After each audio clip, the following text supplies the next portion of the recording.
Lors d'une vidéo précédente, nous avons parlé de la prise en charge de la femme enceinte séropositive.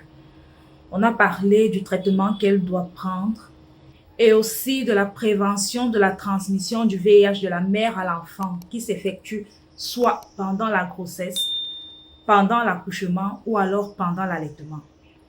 Dans cette vidéo, on s'est appesanti sur la transmission pendant la grossesse et l'accouchement, les moyens de prévention en fait. Aujourd'hui, on va s'appuyer sur la transmission pendant l'allaitement, ce qui passe par la prise en charge du nouveau-né issu des entrailles de la mère porteuse du virus du VIH-Sida. Car oui, la prise en charge continue. Ça commence chez la maman et ça se termine chez l'enfant. Donc, ces enfants exposés, comme on les appelle, ont une prise en charge spécifique. C'est de ça qu'on va parler dans cette vidéo. Sur ce, je t'invite à l'écouter jusqu'à la fin, car ceci te permettra de connaître comment te comporter ou alors ceci te permettra de sensibiliser ton entourage sur les moyens de prévention de la transmission du VIH à l'enfant pendant l'allaitement.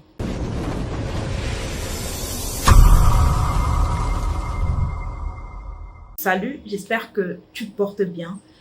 Pour toi qui nous rejoins à l'instant, permets-moi de me présenter. Je suis Letty Déby, sage-femme de profession.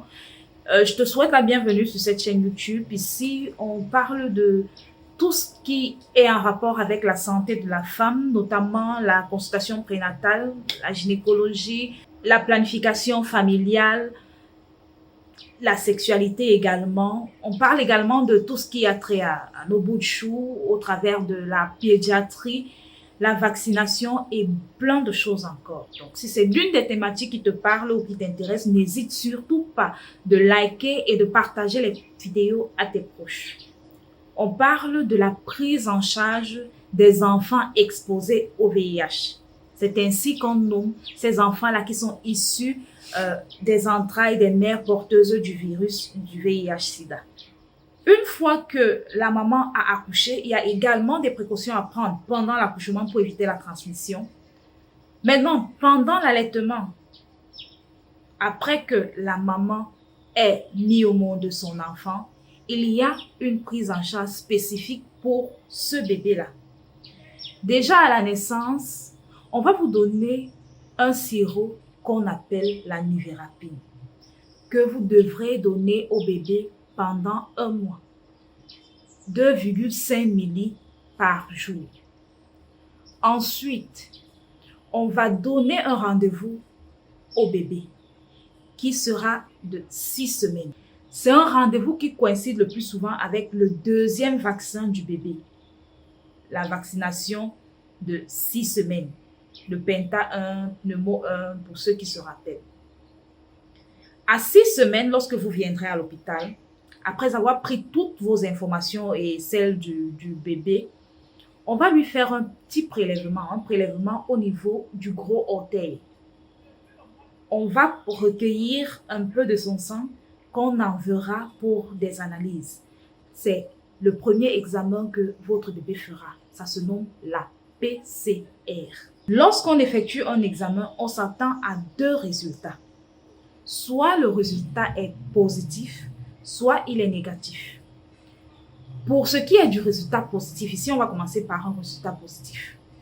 Si la PCR de votre enfant revient positif, on le déclare séropositif au VIH.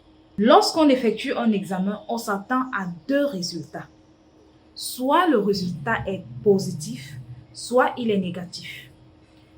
Pour ce qui est du résultat positif, ici on va commencer par un résultat positif.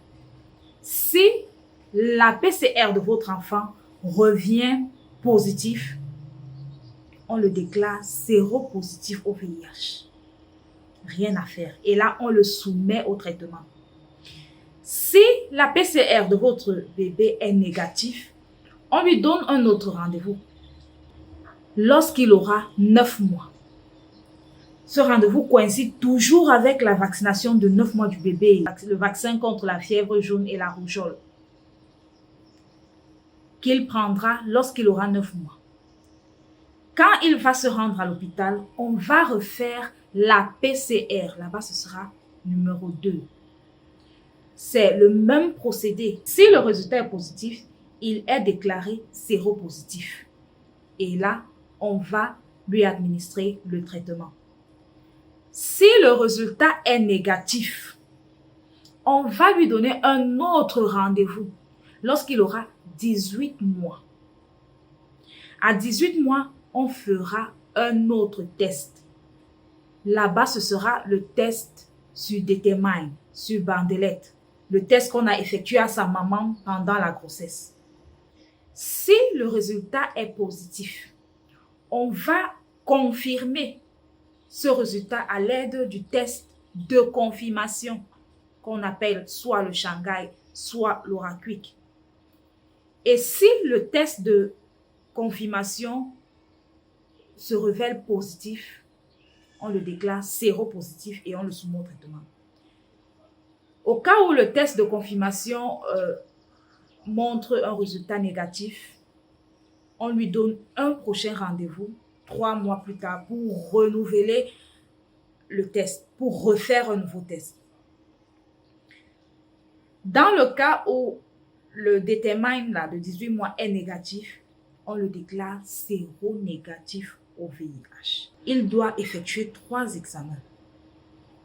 À 6 semaines, la PCR 1, à 9 mois, la PCR 2 et à 18 mois, le Determine. Ce n'est qu'après cela qu'on pourra le déclarer séronégatif.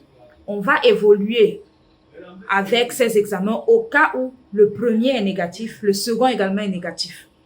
Mais si c'est que le premier est positif, on va s'arrêter là. Cela signifie que le bébé a contracté le VIH, soit pendant la grossesse, soit pendant l'allaitement, soit pendant l'accouchement. Il y a plusieurs moyens d'éviter de transmettre à son bébé le VIH. Et le plus sûr est celui de prendre correctement son traitement lorsqu'on est dépisté séropositif pendant la grossesse.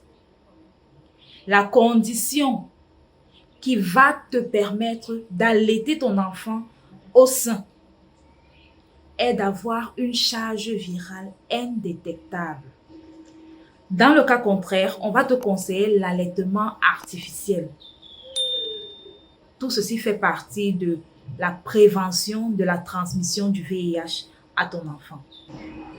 Ceci dit, si il y a des incompréhensions ou alors si vous avez une question, n'hésitez surtout pas de les placer dans les commentaires. On se fera toujours un plaisir de vous répondre. Une fois de plus, je vous dis merci pour cette écoute attentive et on se donne rendez-vous dans la prochaine vidéo.